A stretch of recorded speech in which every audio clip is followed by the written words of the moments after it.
Hello and welcome to livealittlehigher.com.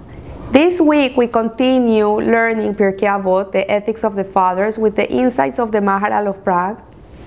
And in the Mishna number 2 of chapter 3, it says, Rabbi Hanina, the deputy Kohen Gadol, high priest, says, pray for the welfare of the government, because if people did not fear it, a person would swallow his fellow alive. This sounds gruesome and horrible, but we'll understand why Rabbi Hanina is telling us this thing. It's very true in how human nature can become so depraved. And why it becomes like that? What is the reason why a human being have the capacity to kill someone else? And so it says, human creation was unique in the sense that animals were created male and female. They were not created alone. Man was the only creation in the world that was created alone. So when God created Adam, he created him alone. And that's when he was told by Hashem to go and name the animals. He said, come and give the names to the animals, that he realized that he was alone in the world. And he says, I'm alone. And then Hashem said, okay, I'm going to make a woman for you, so you're not alone, and she can be an aid for you. So here we see that man was created alone, and even the female did not yet have a separate existence, because she came from him. Like the animals didn't, the female animal didn't come from the male animal. She was made separate from the male animal, but the woman comes from the man, comes from a side of him. So why is this so? And the rabbis answer, the first man was made alone for this reason, to teach that if anyone destroys one human life, it is considered as if he destroyed the entire world. And if anyone maintains one human life, saves a human life, it is considered as if he had maintained the entire world. This is how precious it is.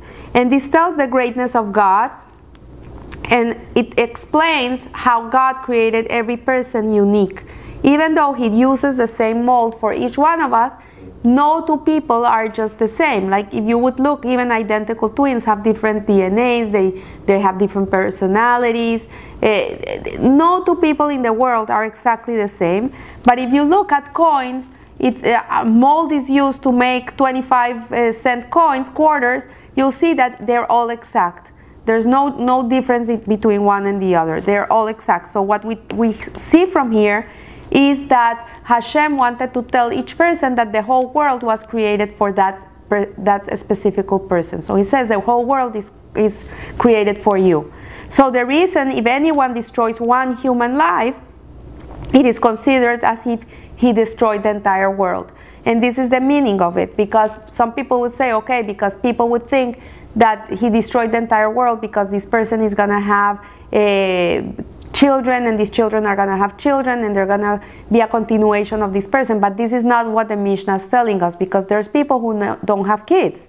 And if that life is lost, a whole world has been lost. So rather, the explanation of this passage is as follows. The world was created with just one person who served as king of the world. So when Adam was created, he was the whole king of the world.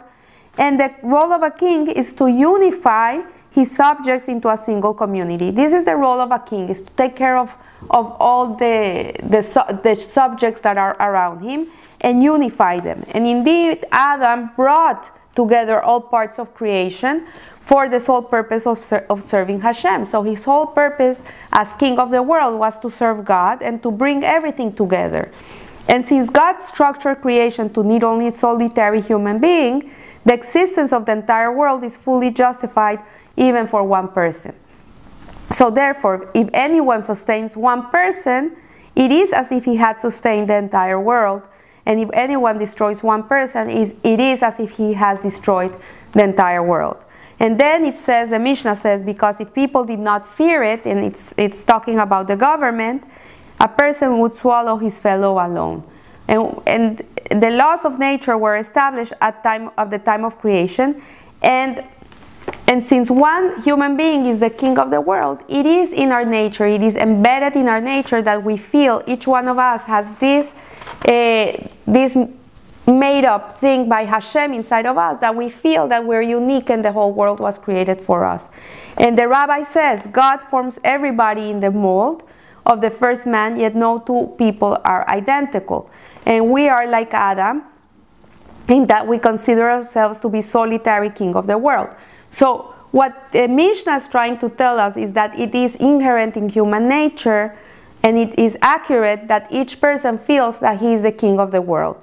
And we are autonomous, solitary individuals who have to share the world with other people. So this is in a subconscious level. We don't think about this, but if you really go to the root of the problem of why people are able to kill other people, this is the reason. And we saw it last week. We saw, very sadly, a tragic situation in which a young kid went into a school and killed 17 innocent people. What drives a person to do this? And so it tells us what drives people to kill other people. What is the drive? How can they do it? They know it's evil. They know it's bad.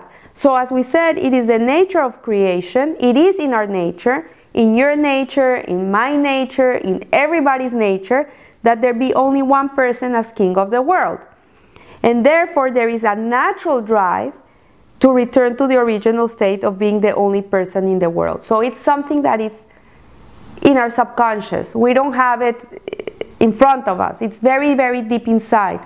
But subconsciously, every person wants to go back to being the primordial man.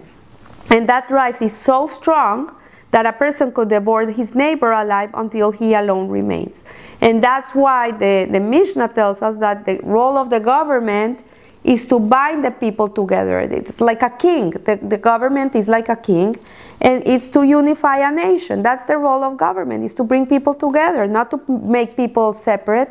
And we should pray for the welfare of the government. We should pray that the government is aided by Hashem, and that they should do things in the right way for the betterment of everybody's life. So since only the fear of it can bind individuals together into a society and prevent each person from vying to be the only one in the world. So government is, for better or worse, is what keeps people safe and what keeps people alive. Because if we didn't have laws, we would eat each other up. People would eat each other up like the cannibals. So we see from Parashat Mishpatim that Hashem gave us all these laws in the desert right after giving us the Torah about civil laws, about civilization, and how we have to conduct ourselves between each other. It gives us in the Ten Commandments the commandment to not kill. So why does he have to give us this commandment? Like, it's natural. It's like you would say, it's obvious that we're not going to kill.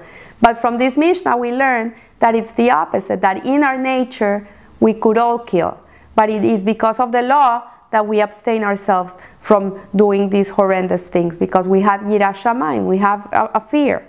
So in the previous Mishnah, we see that Akavia ben Mahalel, he taught us that a person has to have three things in front of him to not fall into sin. One is to know where he comes from, a putrid drop, to know where he's going, it's under the ground, and he's going to be eaten by maggots and worms, and to know that everything he does is recorded in a book. So he taught us that haughtiness, that pride, is what makes people sin.